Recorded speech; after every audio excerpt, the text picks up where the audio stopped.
Who wants to hear a disaster story? How about 3?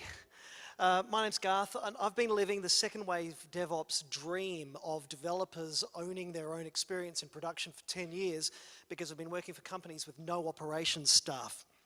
I love being an early adopter. I love playing with unicorn toys, and I've been lucky enough to get away with choosing a whole bunch of them and getting away with it, and things turning out well. But for these 3 disasters in particular, I was just a starstruck pony looking up at the unicorns like Google and going, "Oh, I want to be you!" Narrator, I was not them. The first time I did this to myself was 2010.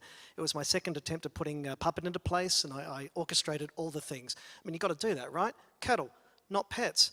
Unfortunately, it turned out I was the only person who understood the exported resource gathering syntax that was a key to being able to stand up a web server and then have Nagios automatically monitor the thing. So what ended up happening was I became a bottleneck, and indeed, I could only maintain it on a good day. No one else could maintain it at all. And when we finally got a part-time slice of a sysadmin, they ripped it out. It was a complete disaster.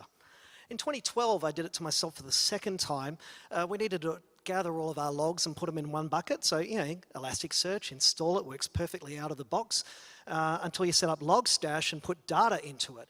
It turned out the default mapping template that everybody used implicitly in their blog posts would put 2/3 of your shards yellow with a type mapping conflict the moment you turned it on. This was another disaster. It involved cluster ops that we weren't big enough for, and we had to rip that one out too. Not having learned a thing, apparently, in 2014, we needed to track our user activity, and so I installed OpenTSDB. It's a time series database based on HBase, which is a Hadoop technology in term derived from Google Bigtable. Infinitely scalable, right?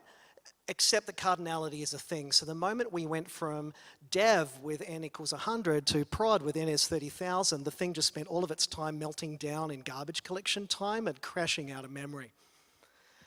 So there I am in 2016, I'm going, hey, microservices. And thinking, you know, distributed tracing, this will be easy. And I'm listening to a podcast with James Turnbull, and he glibly mentions that something like OpenZipkin takes an operations team of at least 3. Otherwise, it's going to eat you alive. And I'm like, hang on, what? Why do none of the blog posts ever tell me that my organization has to be at least this big or this will kill us? That ain't cool. So the advice for past me that I'd like to give you, because I don't have a time machine, is before adopting these new unicorn toys, you've got to at least consider how you measure up, right? So I want to use Kubernetes so much it burns, but I'm newly cautious. I'm looking around, and it turns out this can eat a team alive for 6 months. There's a success story going around for the Financial Times, and they're like, yeah, it's okay. It'll pay off in 3 years. You've got to know that up front. The investment curve is a funny thing, right? So a lot of these technologies, you can get a little bit of the benefit for a little bit of the effort. I urge you, do that. Bring your team along for the ride. Then they might be willing to invest at the steeper parts of the curve. And if you overdo it, like please avoid the puppet example that I was talking about, where you do the most complicated thing you could possibly do up front. You really need your whole team along for the ride on that one, trust me. One thing that can smooth out that investment curve is, a bit controversially, paying for it. The service providers have to make a profit, so they pass those actual costs along, and they're really good at turning unpredictable demands on your time into predictable demands on your money, and that can be a good thing.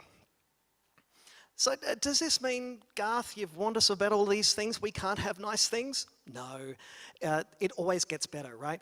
The second and third generations of these technologies improve. Sometimes it's within the one product. Elasticsearch fixed the bug that nearly killed me 3 years later. The cloud providers are constantly taking responsibility for more and more of what you'd otherwise have to do yourself. And every now and again, a vendor like Honeycomb comes along with an absolute game changer and turns a 3-person problem into a 0-person problem, and you get to be a unicorn for $100 a month. 3 calls to action. One is, if you're choosing a new stack, please look out for the leopards in the grass. That would be really nice. Second, please, if you're part of the conference-driven development problem, please at least warn people in your blog posts and YouTube videos about what they need to bring to the party.